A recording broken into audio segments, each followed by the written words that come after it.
प्रभु यीशु मसीह ने अपने 3.5 वर्षीय सेवा काल में हमेशा प्रेम, क्षमा, सहिष्णुता और भाईचारे के प्रेम को प्रकट किया।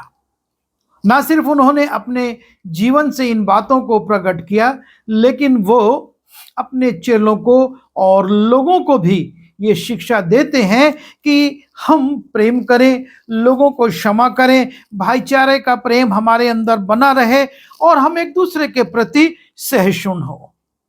प्रभु यीशु मसीह कभी नहीं चाहते थे कि हम संघर्ष करें, हम लोगों से उनके व्यवहार के समान हम भी व्यवहार करें। जब मत्ती रचित सुसमाचार उसके 5वें अध्याय के 39वें पद में हम जाते हैं और 42वें पद तक देखते हैं, यीशु मसीह अपने पर्वतीय उपदेश में कहते हैं, परंतु मैं तुमसे ये कहता हूं कि बुरे का सामना ना करना। प्रभु यीशु मसीह अपने चेलों से और सामने बैठे हुए लोगों से ये कहते हैं कि तुम बुरे का सामना ना करना। यदि कोई तेरे दाहिने गाल पर थप्पड़ मारे तो उसकी ओर दूसरा भी फेर दे, और यदि कोई तुझ पर नालिश करके तेरा कुर्ता लेना चाहे तो उसे 2 हर भी लेने दे, और जो कोई तुझे कोस भर बेगार में ले जाए तो उसके साथ 2 कोस चला जा। जो कोई तुझसे मांगे उसे दे, और जो तुझसे उधार लेना चाहे उससे मुंह ना मोड़। और इस प्रकार से एक मसीही आचरण का नमूना यीशु मसीह यहाँ पर रखते हैं कि हमको बुरे का सामना नहीं करना है।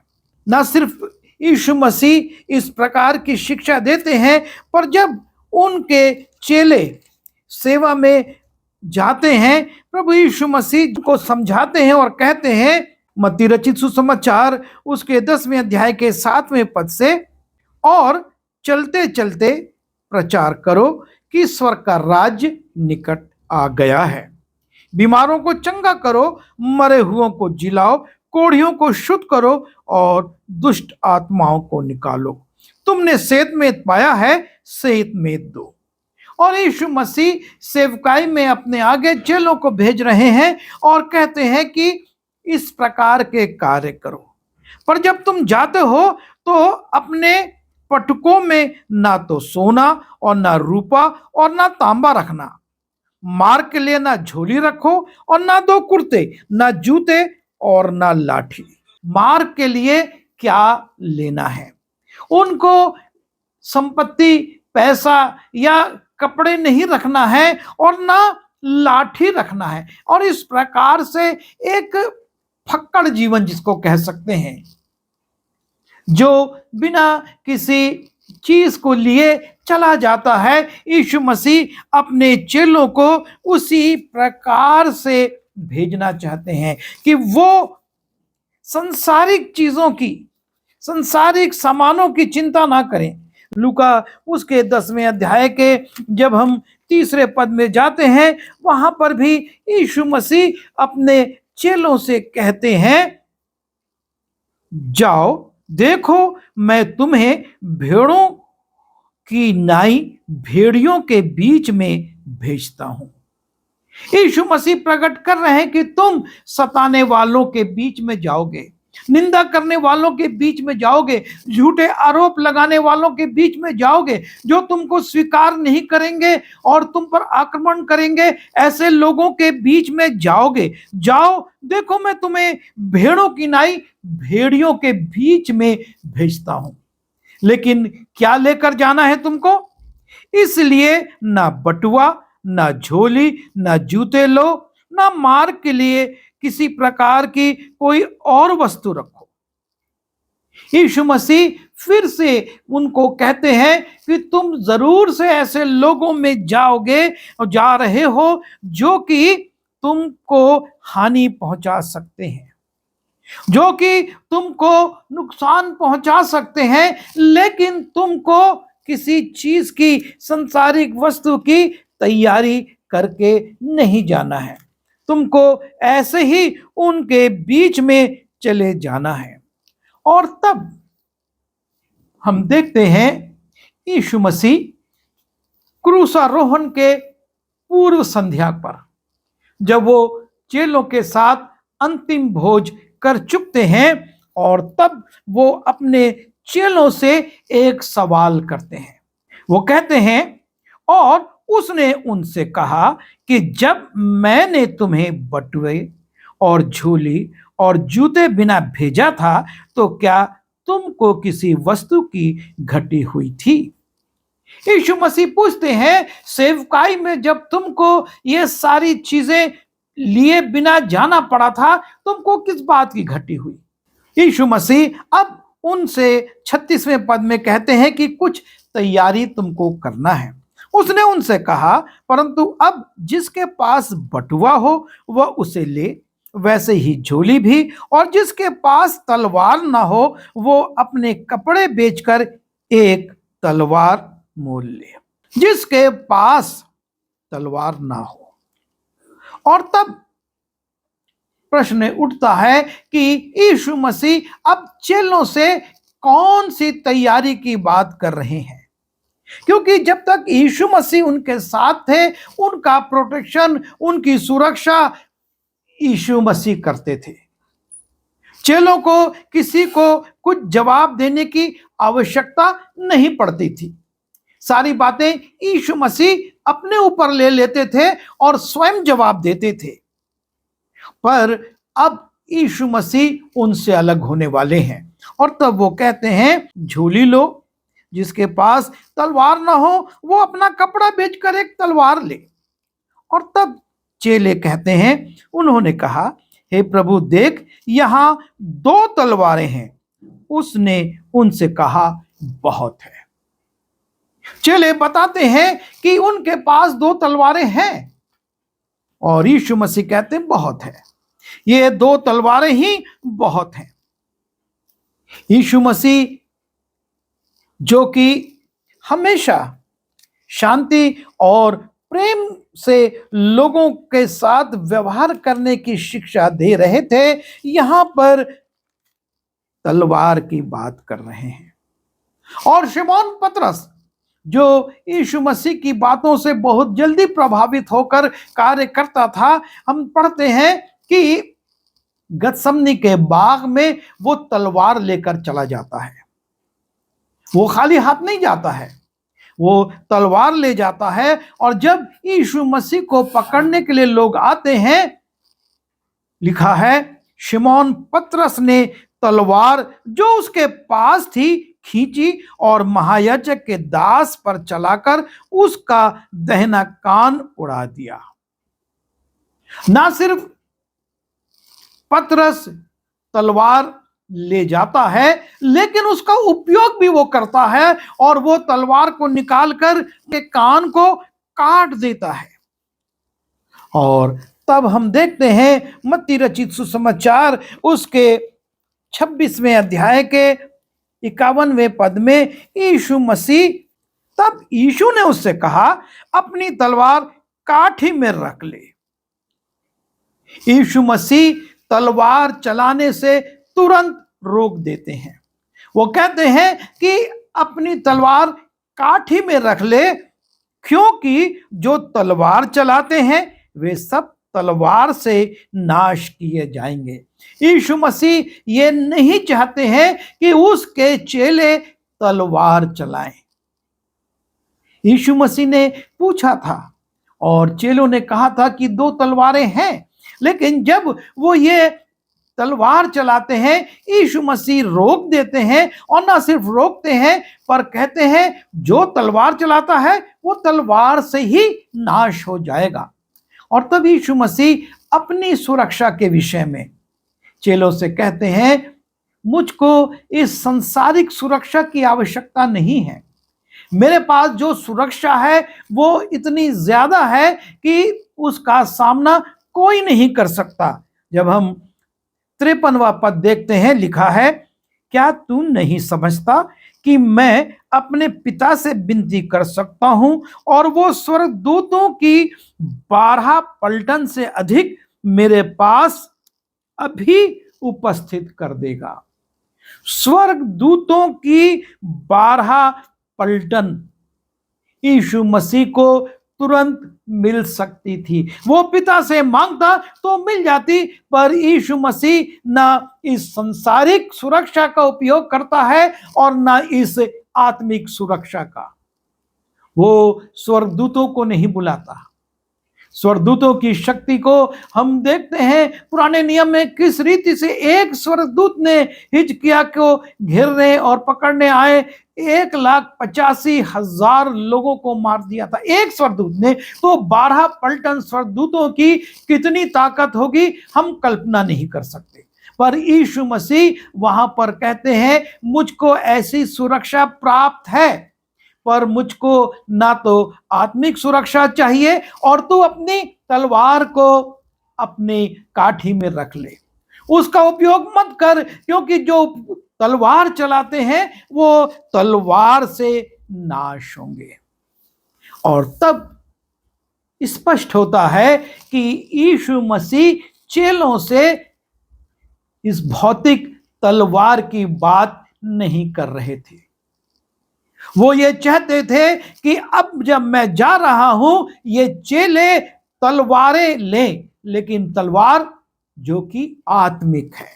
और यहां पर ये 2 तलवारों का जब उल्लेख है हम पाते हैं कि ये 2 तलवारें जो यीशु मसीह वहां पर देख कर कहते हैं, चेले कहते हैं 2 तलवारें हैं, यीशु मसीह कहते हैं बहुत है, क्योंकि ये 2 तलवारें भौतिक नहीं है। 12 चेलों के लिए 2 तलवारें पर्याप्त नहीं थी। यीशु मसीह उन भौतिक तलवारों की संख्या पर नहीं जाते, वो आत्मिक तलवारों की बात करते हैं।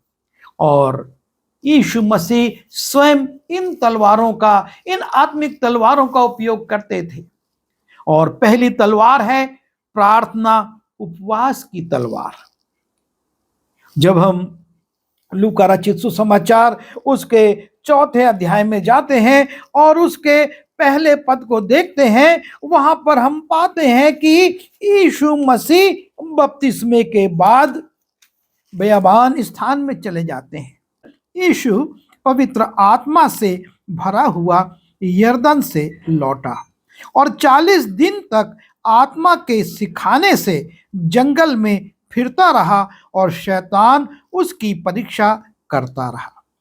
40 दिन तक वो प्रार्थना और उपवास की तलवार से शैतान का सामना करता रहा।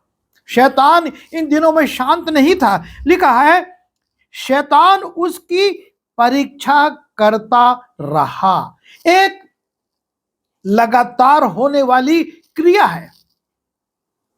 शैतान उसकी परीक्षा परीक्षा परीक्षा किस प्रकार से कर रहा यह हम नहीं जानते, पर यीशु मसीह 40 दिन तक शैतान की परीक्षाओं को झेलता रहा। केवल उपवास और प्रार्थना, केवल प्रार्थना और उपवास उसका साधन था, उसकी तलवार थी और उससे वो शैतान का सामना करता रहा। और 40 दिन के बाद हम देखते हैं शैतान का सामना वो वचन की तलवार, जो दूसरी तलवार है, और वो है वचन की तलवार, उससे करता है। 4थे पद को देखें, 8वें पद को देखें, 12वें पद को देखें।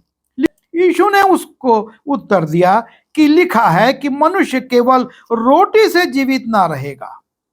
वचन से वो कह रहा है कि मनुष्य केवल रोटी से जीवित नहीं रहेगा। और उसके बाद 8वें पद में यीशु कहते हैं, यीशु ने उसे उत्तर दिया, लिखा है तू अपने परमेश्वर को प्रणाम कर और केवल उसी की उपासना कर। वचन से फिर वो शैतान को घायल कर रहा है। और 12वें पद में लिखा है, यीशु ने उसको उत्तर दिया, यह भी कहा गया है कि तू अपने परमेश्वर की परीक्षा ना करना।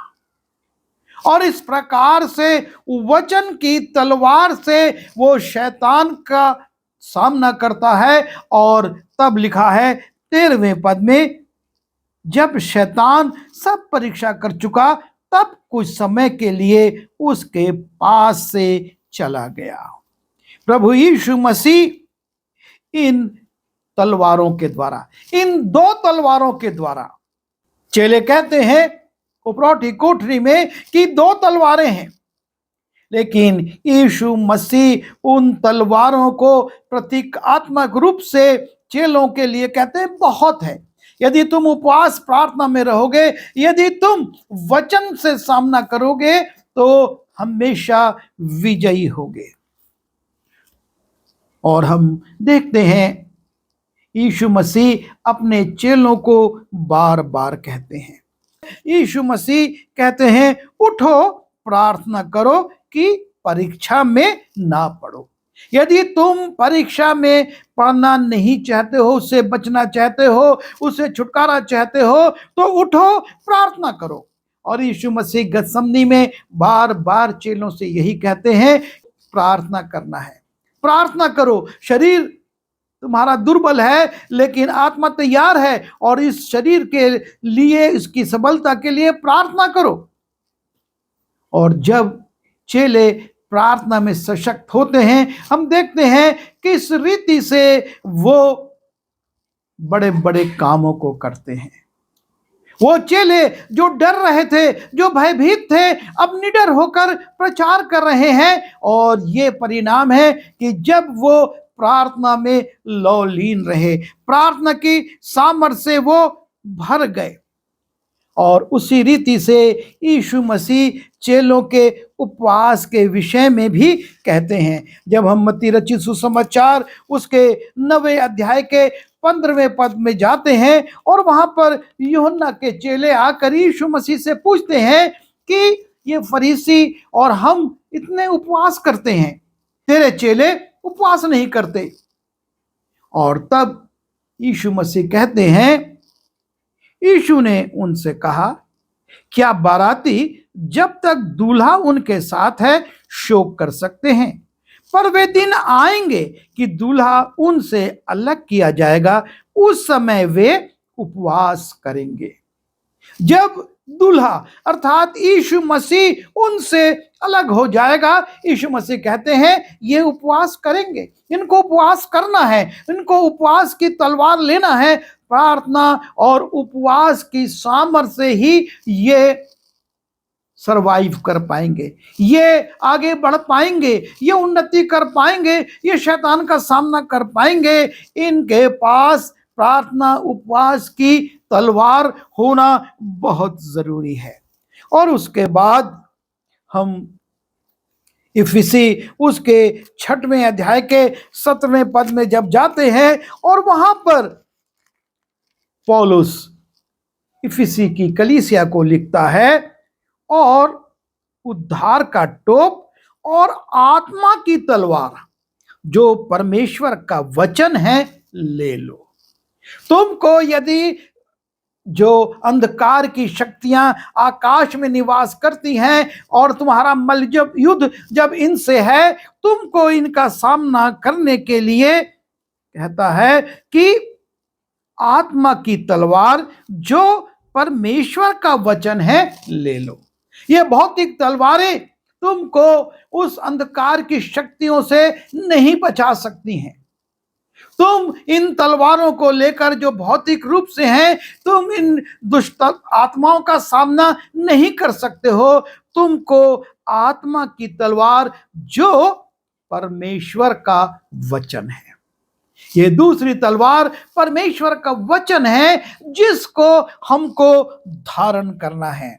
जब हम इब्रानी की पुस्तक में जाते हैं और उसके 4 अध्याय के 12वें पद को देखते हैं, और वहां पर इब्रानी का लेखक भी इस बात को कहता है, क्योंकि परमेश्वर का वचन जीवित और प्रबल और हर एक दो धारी तलवार से भी बहुत चोखा है। परमेश्वर का वचन दो धारी तलवार से भी चोखा है, और जीव और आत्मा और गांठ गांठ और गूदे गूदे को अलग करके वार पार छेदता है, और मन की भावनाओं और विचारों को जांचता है। यह है परमेश्वर के वचन की तलवार, जो कि गांठ गांठ और गूदे गूदे को वार पार छेदता है। और जब प्रार्थना और उपवास के बाद जब वचन की तलवार को पतरस ने चलाया तो हम देखते हैं यरूशलेम के चौक में हजारों लोगों के हृदय छिद गए। उनके वचन से वो घायल होकर प्रभु यीशु मसीह के शिष्यों के पास आ गए और उसका सामना करने की उनके पास शक्ति नहीं थी, विरोध करने की नहीं, लेकिन उनके हृदय टूट गए। बोलने लगे हम क्या करें। पतरस ने सिर्फ वचन की तलवार चलाई थी, वचन में से समझाया था कि तुमने क्या कर दिया, क्या होना था, और उनके हृदय छिद गए।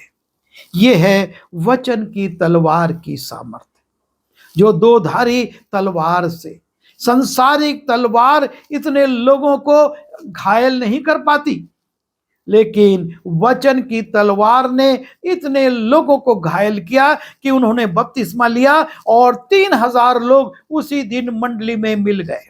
यह है वचन की तलवार। और इसलिए जब उपरोठी कोठरी में यीशु मसीह से कहा गया कि 2 तलवारें हैं, यीशु मसीह ने कहा बहुत है, तुम इन्हीं 2 तलवारों अर्थात उपवास प्रार्थना की तलवार और वचन की तलवार को लेकर जा। परमेश्वर ने बार बार वचन की सामर्थ्य को बताया। उसने यहोशू से भी यही कहा था कि सिर्फ इतना कर कि ये जो व्यवस्था की बातें हैं वो तेरे चित्त से ना उतरे और तू सफल होगा। तू सारे उन लोगों को जो कनान देश में है पराजित करके ये देश यहूदियों को दे सकेगा।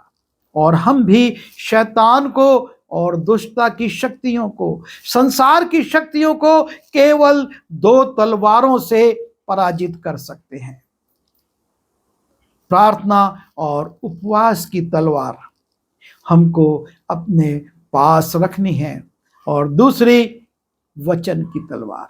वचन को पढ़ना है, वचन को कोट करना है, वचन से लोगों को बताना है। हमारे लच्छेदार शब्द लोगों के हृदय को नहीं तोड़ेंगे, लेकिन जब वचन जाएगा, परमेश्वर का वचन हम प्रचार करेंगे, लोगों के हृदय टूट जाएंगे और वो पूछेंगे हम क्या करें। और इसलिए हम भ्रमित ना हो कि यीशु मसीह किन तलवारों की बात, वो कहता है जो तलवार चलाते हैं वो तलवार से नाश होंगे। ये भौतिक तलवार हमारे लिए हानि का कारण बनेगी, लेकिन आत्मिक तलवार हमको आत्मिक सफलताएं देगी और हम परमेश्वर के लिए फलवंत सेवा कर सकेंगे। प्रभु हमारी सहायता करे। आइए प्रार्थना करें। प्रभु जी, एक बार फिर आपके जीवित वचन के लिए धन्यवाद देते हैं, चोखी तलवार से भी ज्यादा तेज है, और प्रार्थना के जीवन को, उपवास के जीवन को बढ़ाइए ताकि हम प्रार्थना और उपवास करके सामर्थ्य हो, शैतान का सामना करें, वचन से उसको काटें और हम बहुत से लोगों को आपके चरणों पर ला सकें। हम सब की सहायता कीजिए ताकि इस उपवास काल में हम इन दोनों तलवारों को लेकर आपकी महिमा करें। विनती यीशु मसीह के नाम से मांगते हैं, आमीन।